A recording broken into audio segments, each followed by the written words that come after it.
असे नवनवीन व्हिडिओ पाहण्यासाठी आजच कृषी चर्चा फेसबुक पेजला लाईक करा आणि व्हिडिओ आवडला असेल तर नक्की शेअर करा। आमचं असं मत होतं की जर शेतकऱ्याच्या आम्ही जे काही आता विधानसभा लढू यामध्ये एक बच्चू कडू आहे, एक आमचा राजकुमार आहे। उद्या जर आमचे 20 निवडून आले आणि शेतकरी मजुराच्या हिताचे निर्णय झाले नाही तर मग आम्ही मुख्यमंत्र्याचा गणपती करू, असं त्याचा भाषणातला माझा उल्लेख होता। म्हणजे मग उचलाले तर आमदार पाहिजे ना 5-6 जास्त, म्हणून अपील केली होती लोकांना मी। औरंगाबादसाठी ठिकठिकाणी मोर्चा होत आहेत। संभाजीनगरमध्ये वेगवेगळे आकर्षक पोस्टर लागलेले आहेत, लक्षवेधी पोस्टर आहेत। अमरावती शहरात, अमरावती जिल्हा किंवा विदर्भातनं किती लोक संभाजीनगरला जातात? पूर्ण महाराष्ट्रातून गडचिरोली ते कोकण, सिंधुदुर्ग, रत्नागिरी, मुंबई, वसई, विरार, मराठवाडा या सगळ्या भागातून 2.5 ते 3 लाख लोक संभाजीनगरला 9 तारखेला क्रांती दिवशी बिरसा मुंडा दिवस म्हणून आम्ही तेव्हा जाहीर करतो आहे। आणि शेतकरी दिव्यांग मजुरांसाठी हा मोर्चा आहे।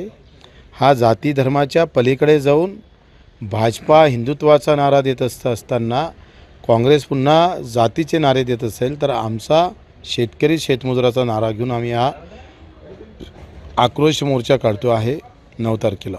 भाऊ, सध्या राणांचा दौरा चालू आहे, मेळघाटमध्ये आभार दौरा सुरू आहे। या दरम्यान तुमचे आमदार सहकारी आहेत राजकुमार पटेल, यांच्यावर त्यांनी गंभीर आरोप केले आहेत की आदिवासींचं रक्त राजकुमार पटेल यांनी केलेलं आहे। माझ्या पराभवाची सुपारी देखील राजकुमार पटेल यांनी घेतलेली आहेत। यापूर्वी राणा तुमच्यावर आरोप करत होते, आता मेळघाटात जाऊन आरोप पटेलांवर केले आहेत। कसं पाहता या राणांच्या आरोपाला? मला वाटतं त्या आरोपावर एवढं काही लक्ष देणं गरजेचं नाही। आमचा एक लहानसा कार्यकर्ता त्याच्यावर उत्तर देईन।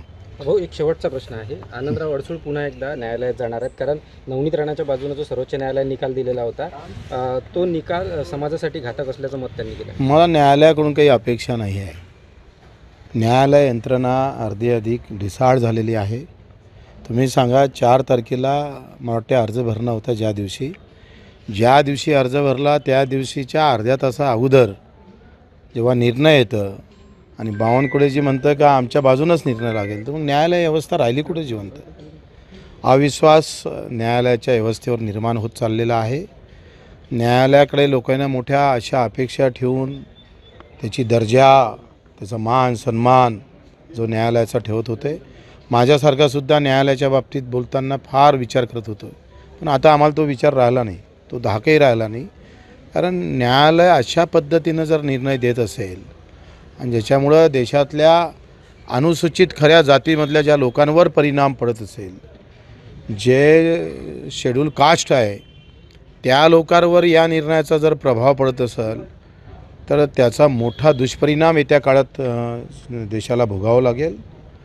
म्हणजे जातीत नसताना ते त्याच जातीतला आहे अशा पद्धतीचा निर्णय देऊन मोकळं होतं न्यायालय, आणि ते अर्ज भराच्या अर्धा तास अगोदर एवढं टायमिंग न्यायालय कसं साध्य करतं मला माहीत नाही, संशयच आहे। जरूर अडसूळांनी वरच्या न्यायालयात गेलो पाहिजे, आम्हीसुद्धा त्यांच्यासोबत राहू। अडसूळ 3 विधानसभेवर त्यांनी दावा केलेला आहे। बडनेरा असेल, तिवसा आणि दर्यापूर 3 मतदारसंघांवर त्यांनी दावा केलेला आहे। कसं पाहता?